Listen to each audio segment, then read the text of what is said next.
Bonjour les chers téléspectateurs, chers internautes de la Sen TV, la première chaîne numérique au Sénégal. Bienvenue dans votre émission Agora. Nous recevons aujourd'hui sur ce plateau M. Badara Ndiaye, qui est le régisseur des bourses nationales, homme politique et aussi maire de la commune de Thiaroye-Ndialgué. M. Ndiaye, bonjour. Oui, bonjour madame. Je salue les téléspectateurs de Sen TV, notamment celles et ceux de l'émission Agora. Merci M. Ndiaye. M. Ndiaye, pouvez-vous nous dire quel est le rôle principal du régisseur des bourses? Oui, comme vous l'avez dit, le régisseur des bourses, son rôle principal, c'est lui qui gère la régie de paiement des bourses. La régie de paiement des bourses, c'est un service de la direction des bourses qui s'occupe du paiement des bourses, des allocations d'études d'une manière générale, parce qu'il y a les bourses, il y a les aides, il y a aussi les frais d'inscription dans les écoles inter-États, mais aussi les frais de stage rural. Donc tout ça, c'est des allocations d'études que la direction des bourses paye via la régie de paiement des bourses en deux tranches. La première, c'est les allocations d'études externalisées qui sont payées dans les établissements financiers de la place, mais aussi il y a des allocations d'études comme les bourses des étudiants du privé et les aides qui sont payées via la régie de paiement des bourses. Depuis que vous êtes régisseur, quelle touche particulière avez-vous apporté à ce service? Oui, nous sommes nommés régisseurs des bourses au moment où l'État du Sénégal expérimentait l'externalisation des bourses. C'est-à-dire les bourses étaient bancarisées. Il fallait maintenant quelqu'un au niveau de la direction des bourses qui gère le compte de dépôt où passent les paiements des bourses par le Trésor, donc un compte de dépôt au Trésor, mais aussi qui effectue le remboursement de la banque qui paye les bourses. Parce que c'est une convention que l'État a signée avec la banque et ces conventions répondent à un certain nombre de règles et de critères. L'avance consentie par l'État du Sénégal, le paiement de la banque et le remboursement avec évidemment les frais et les commissions afférentes. Vous êtes par ailleurs maire de la commune de Thiaroye-Ndialgué depuis près d'une année. Pouvez-vous nous faire un petit bilan sur les choses que vous avez faites jusqu'ici? Oui, presque une année parce qu'on est élu le 23 janvier 2022. Nous avons pris fonction le 6 février 2022 et donc bientôt un an. Dire que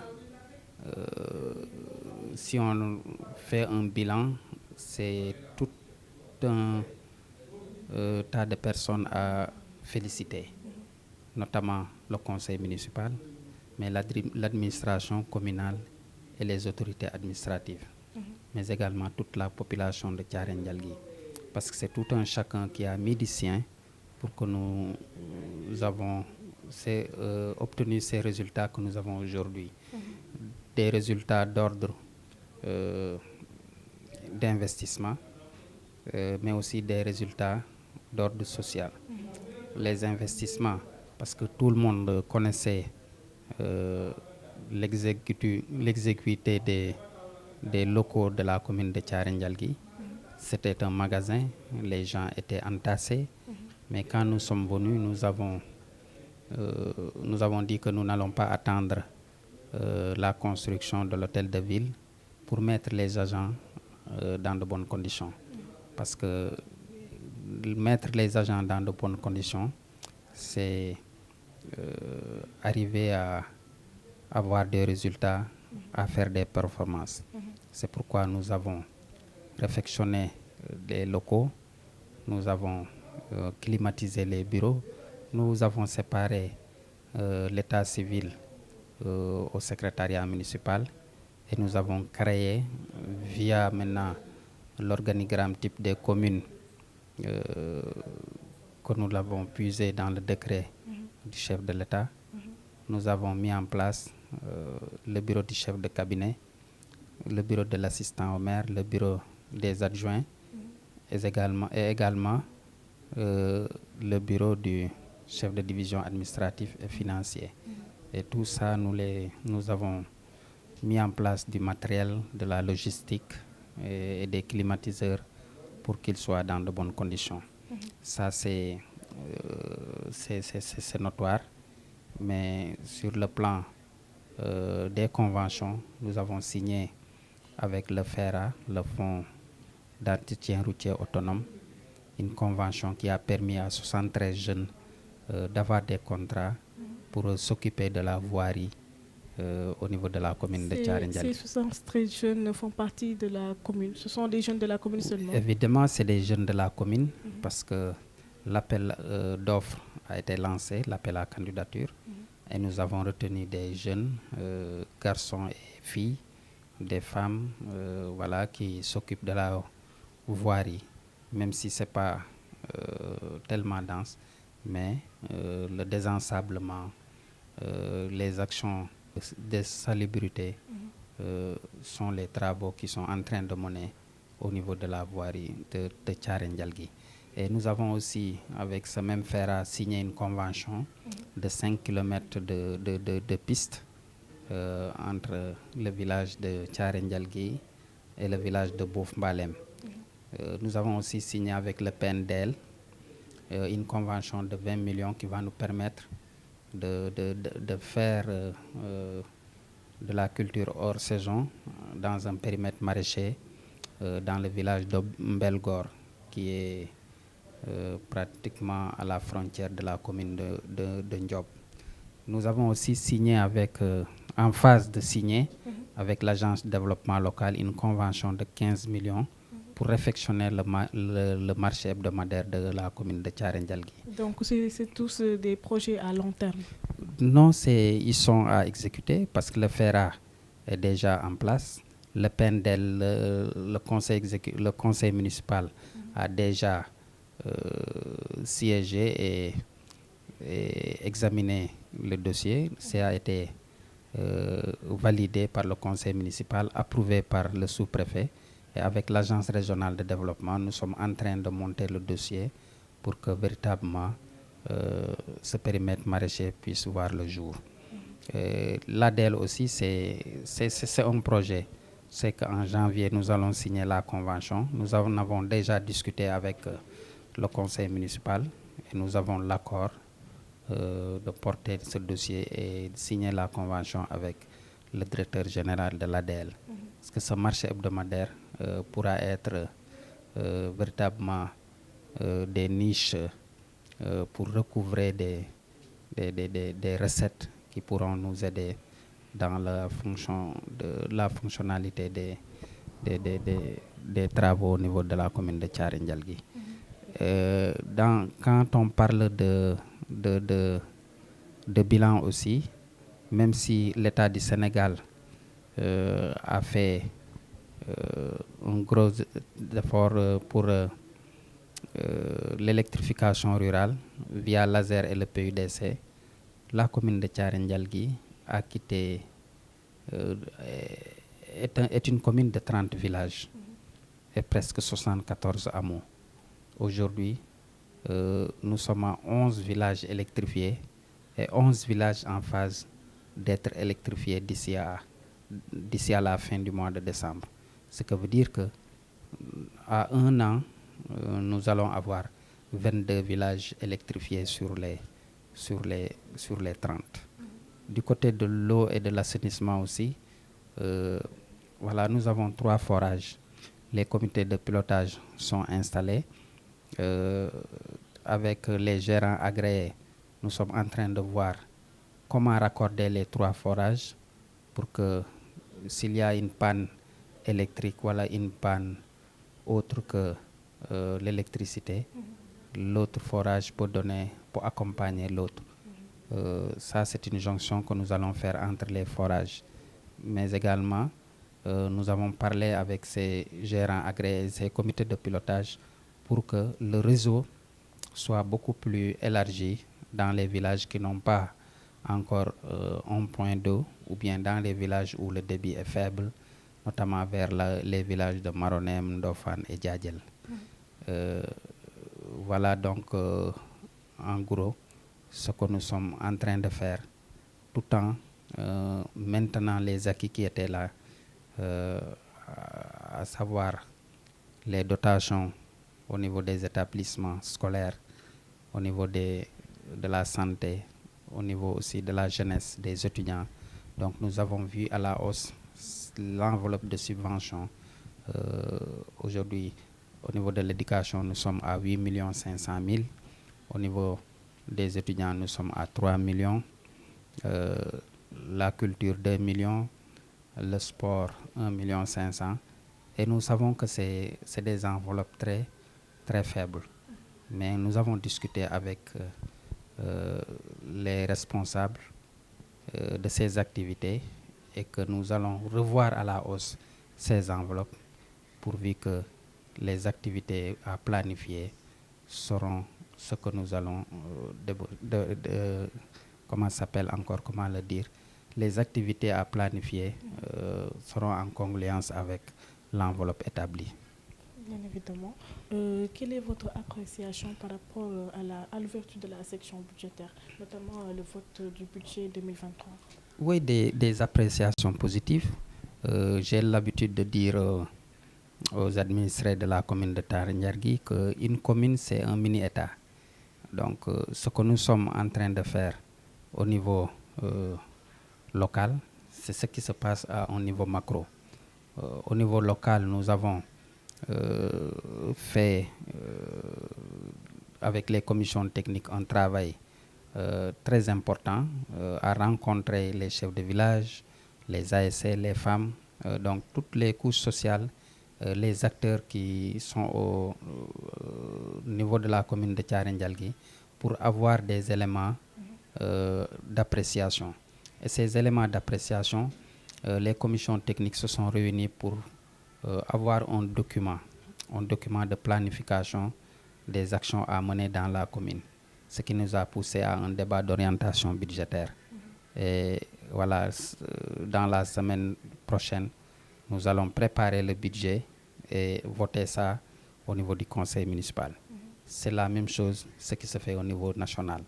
Et ce qui se fait au niveau national, nous avons véritablement apprécié comment le nouveau ministre des Finances a fait le DPBEP, la documentation budgétaire pluriannuelle que aujourd'hui les ministères et les institutions ont leur DPPD pour venir exposer le budget de ces départements au niveau de l'Assemblée nationale. Et nous avons véritablement vu que ce budget est un budget non seulement au niveau national, mais dans les départements ministériels qui va aider à la promotion sociale. Et ça, c'est une appréciation positive. Parce que le président de la République, il est en face de son PSE avec les 3 composantes. Donc le capital humain est très important dans ce PSE. C'est pour cela, avec ce budget à caractère social, va renforcer les capacités au niveau de ce capital humain pour que l'on puisse avoir la performance que nous voudrons dans ces domaines pour avoir un Sénégal émergent. Nous avons tous vu récemment ce qui s'est passé à l'Assemblée nationale. Quelle est votre appréciation face à cette situation déplorable, on peut dire? Oui, comme vous l'avez dit, c'est déplorable. C'est déplorable parce que un député à l'Assemblée nationale, ce n'est pas n'importe qui. Le député du peuple, d'abord, c'est la correction, c'est la tenue dans le langage, c'est la tenue dans le comportement, mais aussi c'est la tenue dans son accoutrement. Parce que ce sont ceux-là, qu'ils soient jeunes, qu'ils soient femmes ou bien hommes, ce sont ceux-là qui représentent le peuple sénégalais. Ils sont le miroir.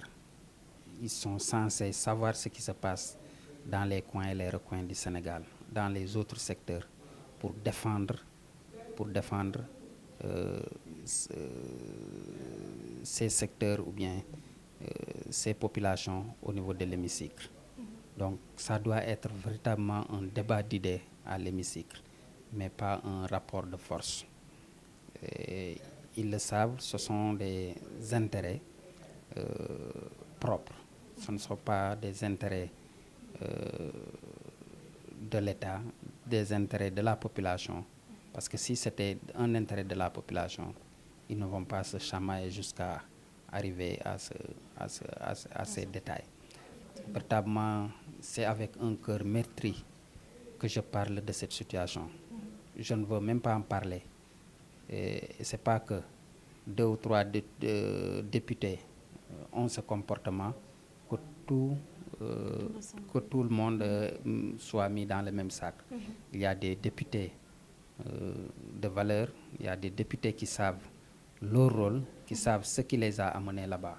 Donc on peut compter sur ces gens parce que l'État du Sénégal marche avec 3 ou 4 pieds. Et le pied de l'Assemblée nationale a un poids tellement important, donc ce n'est pas un pied à négliger. Donc l'exécutif, l'Assemblée nationale, le judiciaire, et quand je parle de l'administration comme pouvoir entre guillemets, parce que faisant partie de l'exécutif ou bien transversal, n'est pas à négliger. Donc nous comptons sur ces forces vives pour régler ce qui se passe à l'Assemblée nationale. Quand je dis régler, c'est-à-dire pour que le Sénégalais lambda ne pense pas que c'est ce qui est vu seulement à l'Assemblée nationale qui reflète l'État du Sénégal. Effectivement. Pour parler un peu des sports, comment avez-vous vécu l'élimination de notre très chère équipe mondiale récemment? Oui, étant sportif, comme vous m'avez trouvé ici au niveau de la Fédération sénégalaise des sports travaillistes. Effectivement. Que je suis le premier vice-président chargé du département international. Et j'étais même là en train de faire une réunion avec la FIFA. Et je devais faire ce séminaire-là au Qatar.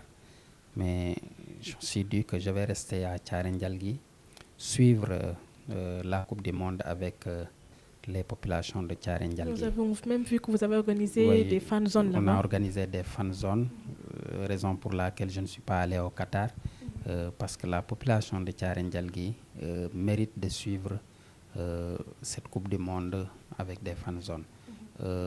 Voilà, nous sommes éliminés en 8e de finale. C'est un bon résultat, à mon avis, même si l'objectif était de remporter la Coupe du Monde. Mais quand on rencontre l'Angleterre en 8e de finale et que ce grand pays de football nous élimine, je dis que les Lions n'ont pas démérité. Et je tire un chapeau à tout l'encadrement, à toute la délégation sénégalaise et au premier supporter, le président de la République, le président Macky Sall, qui a su que le sport aujourd'hui, c'est un lieu où il faut investir. Parce que non seulement le Sénégal a participé à cette Coupe du Monde, mais c'est un marketing, je ne dirais pas territorial, mais c'est un marketing diplomatique que cette Coupe du Monde nous a coûté. Aujourd'hui, pas mal de pays qui croyaient que le Sénégal c'est un petit poussé, mais c'est un petit pays. Donc ça va permettre aux investisseurs de bien connaître le Sénégal à travers le football. En tout cas, nous sommes revenus avec une place dans les 16 meilleures équipes en Afrique. Donc il faut véritablement préparer les échéances futures. Il y a la Coupe d'Afrique qui approche, il y a les Jeux olympiques qui pointent à l'horizon, mais il y a d'autres participations au niveau mondial, au niveau africain, dans d'autres disciplines. Le sport, ce n'est pas que le football. Donc l'État du Sénégal investit dans le sport. Et au niveau international, je suis le président de l'Office de liaison Afrique de l'Ouest et le premier vice-président de l'Organisation du sport africain travailliste et amateur. Nous préparons des activités au niveau international, c'est-à-dire des Jeux africains des travailleurs à Banjul au mois de mars 2023. Les activités sportives, c'est le football à 11, le football à 7, le handball, le cross, la pétanque et le volleyball à 3. Donc c'est le rendez-vous de tous les travailleurs au mois de mars à Banjul. Donc aujourd'hui, il y a eu une réunion de conseil exécutif via en ligne. Donc des pays comme le Cameroun, l'Algérie, la Tunisie, le Congo-Brazzaville, le Burkina Faso, le Mali, le Sénégal, la Guinée-Bissau, la Guinée-Conakry, et le Rwanda et l'Érythrée, l'Angola aussi, seront tous en Gambie au mois de mars. Donc la Fédération sénégalaise des sports travaillistes ne sera pas en reste. On se prépare parce qu'il y a le ministère de l'Enseignement supérieur, de la Recherche et de l'Innovation qui est invité pour représenter le football à 11. Le port autonome de Dakar, qui est champion du Sénégal, sera là-bas avec la Sénégalaise de l'automobile et la Sénélec de Dakar en pétanque et en football à 7. En tout cas, nous sommes là au niveau de la fédération. Nous demandons à tout ce que le peuple sénégalais nous accompagne dans cette mission qui est noble, parce que le travailleur, ce n'est pas seulement celui qui est dans les champs avec ses outils de travail, ou bien le menuisier qui est dans son atelier, ou bien le directeur général qui est dans son bureau, ou le chauffeur. Donc ces travailleurs-là, ils font du sport parce que être performant sur le lieu de travail, c'est avoir une bonne santé. Et avoir une bonne santé, c'est pratiquer le sport. Votre message à l'endroit de ceux qui nous suivent? Le message, c'est un message d'encouragement. D'encouragement parce que quand on suit une chaîne de télévision comme Sine TV, il n'est pas question d'abandonner. Il faut suivre et accompagner ces dignes fils du Sine qui sont là, qui sont en train de faire du bon travail pour la promotion de notre cher Sine. Le Sine que nous avons tous ensemble au cœur, ce Sine-là que nous allons pousser à l'émergence, passe par ces médias, que ce soit la télévision, que ce soit les médias, la presse en ligne ou autres. Donc, chers téléspectateurs, je pense qu'aujourd'hui, il est temps que nous accompagnions ces fils du Sine qui sont aussi dans d'autres domaines. Donc, voilà le message que je voudrais lancer à l'endroit de ces téléspectateurs et leur demander de prier aussi pour un Sénégal qui va continuer à émerger dans ses rampes. Nous sommes au mois de décembre, bientôt la fin de l'année.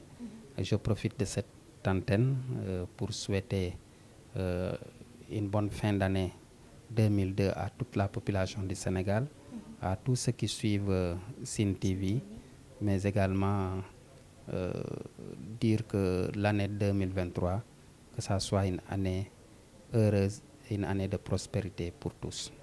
Merci beaucoup, M. Ndiaye. Allez, merci. Très chers téléspectateurs de la Sine TV, c'était votre émission Agora. Nous vous donnons rendez-vous très bientôt pour notre numéro. Merci beaucoup.